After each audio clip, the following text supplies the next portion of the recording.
of us in this group for being not just an exceptional actor, but an exceptionally fine person. The Costume Designers Guild is proud to present you with the 2016 Lacoste Spotlight Award.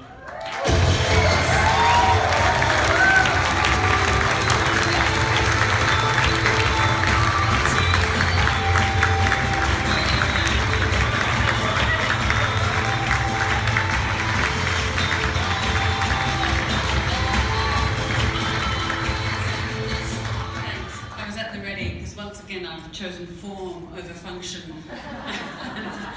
Thank you, Sandy, to receive this from you is an honour of itself. And to the Costume Designers Guild, I can't tell you, a lot of actors get up here on this stage, this is where the Golden Globes is held, and say how thrilled they are, but really, I actually am. I adore costume. I always have. My sister trained as a costume and set designer, and I as an actor, and we used to play this game every weekend where she would dress me up and I would inhabit the form that she had given me, and she'd give me names, and our favourite character was Piggy Trucker. I won't perform Piggy Trucker for you, but she would name this thing that she had sort of created. But it was a dialogue, and it was fun. It was, you know, and she went on, she's now an urban planner, she's left costume design well behind. But it was fun. I didn't think I, would ever have the chance to turn that sort of pleasure into an actual career. And I have done so, and I've written a few names, and I know it's not all of them, with Sandy. Incomparable Sandy, with Alexandra Byrne, with Anne Roth, with Julie Weiss, Susie Banzinger, Jacqueline West, Michael Wilkinson, who I also went to drama school with, the extraordinary Michael Wilkinson, Melina Caronero, and Jazzy Yates, just to name a few.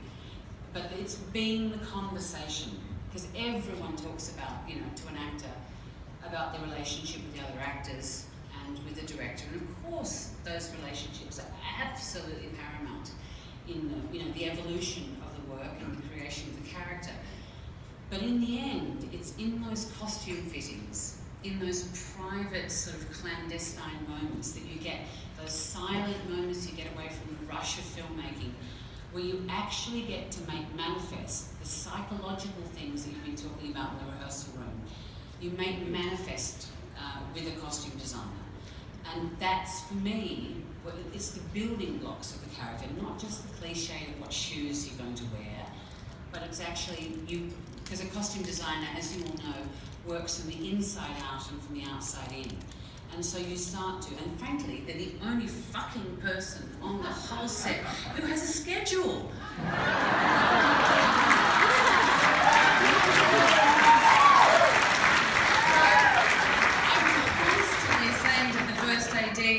When are we shooting this scene? I know it may change, but you go to Sandy and you say, when are we shooting this scene?